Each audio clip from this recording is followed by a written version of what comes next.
Hi friends, నేను మీ హనీని. ఈరోజు మనం తయారు చేసుకోబోతున్నాం మటన్ మ్యాక్రోని మసాలా. ఎలా తయారు చేసుకోవాలో చూద్దాం. ముందుగా మనం బోన్లెస్ మటన్ తీసుకొని చిన్న చిన్న పీసెస్గా కట్ చేసుకోవాలి.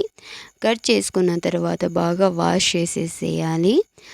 ఇప్పుడు ఇందులోకి కొద్దిగా పసుపు వేసుకోవాలి. పసుపు వేసుకున్న తర్వాత సాల్ట్ కూడా యాడ్ చేసుకోవాలి. ఇప్పుడు ఇందులోకి కొద్దిగా వాటర్ యాడ్ చేసుకొని మూత పెట్టేసేసి ఒక 5 విజిల్స్ వచ్చిన తర్వాత తీసేయాలి. ఇప్పుడు స్టవ్ మీద ప్యాన్ పెట్టుకొని వాటర్ యాడ్ చేసుకొని ఇప్పుడు ఇందులోకి మ్యాక్రోనీస్ యాడ్ చేసుకోవాలి.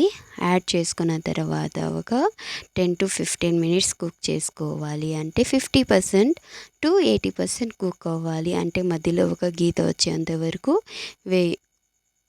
కుక్ చేసుకుంటే సరిపోతుంది. ఇప్పుడు వాటర్ అదేవిధంగా మ్యాక్రోనీస్ రెండు వేరు చేసేసేయాలి. ఇప్పుడు మ్యాక్రోనీలోకి కొద్దిగా చల్ల వాటర్ వేసుకొని పక్కన తీసి పెట్టుకోవాలి.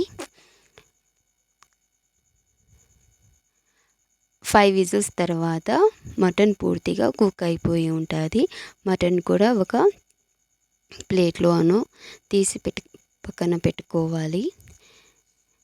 ఇప్పుడు అదే ప్యాన్లో ఆయిల్ పోసుకొని సన్నగా కట్ చేసుకున్నటువంటి ఆనియన్స్ వేసుకోవాలి. బాగా ఫ్రై చేసుకోవాలి, బాగా వేయించుకోవాలి. ఇలా వేయించుకున్న తర్వాత ఇప్పుడు ఇందులోకి కొద్దిగా వెల్లుల్లి పేస్ట్, అల్లం పేస్ట్,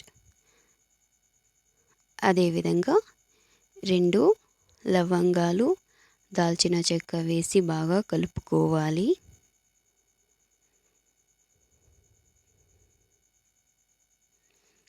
ఇప్పుడు ఇందులోకి సన్నగా కట్ చేసుకున్నటువంటి టమోటోస్ యాడ్ చేసుకోవాలి.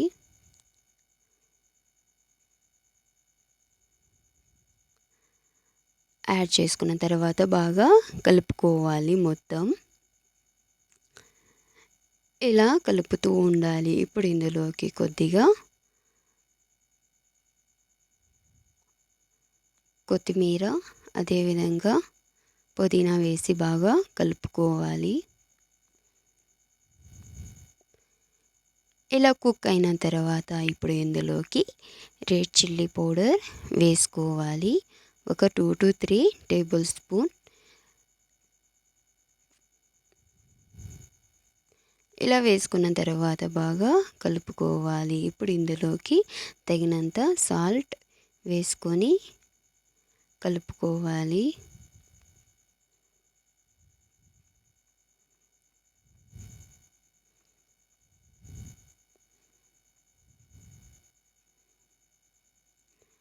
ఇలా మనకి ఆయిల్ అనేది కొద్దిగా పైకి వచ్చిన తర్వాత ముందుగానే కుక్ చేసుకున్నటువంటి మటన్ పీసెస్ ఇందులోకి యాడ్ చేసుకోవాలి.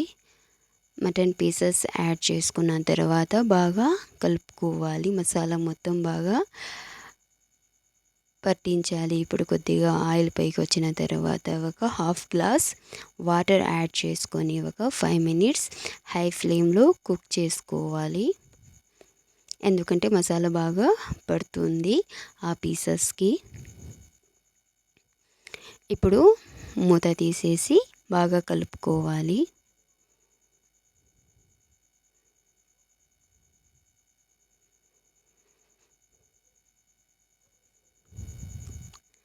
ఇలా కలుపుకున్న తర్వాత ఇప్పుడు కొద్దిగా పసుపు వేసుకోవాలి. పసుపు వేసుకున్న తర్వాత బాగా కలుపుకోవాలి. ఇప్పుడు ముందుగానే కుక్ చేసి పెట్టుకున్నటువంటి మ్యాక్రోని యాడ్ చేసుకోవాలి. బాగా కలుపుకోవాలి. చివరిలో మ్యాక్రోని యాడ్ చేసుకొని కలిపితే మనకి బ్యూటిఫుల్ అండ్ ఎంతో రుచికరమైన మటన్ మ్యాక్రోని రెడీ అవుతుంది. ఇలా కలుపుతూనే ఉండాలి. ఇంట్లోనే మనం చాలా టేస్టీగా తయారు చేసుకున్నటువంటి మటన్ మ్యాక్రోని మసాలా. ఇప్పుడు ఇందులో కొద్దిగా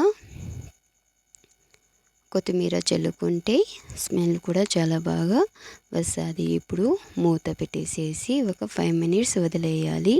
చూడండి, మనకి ఎంతో రుచికరమైన మటన్ మ్యాక్రోని రెడీ. బాయ్.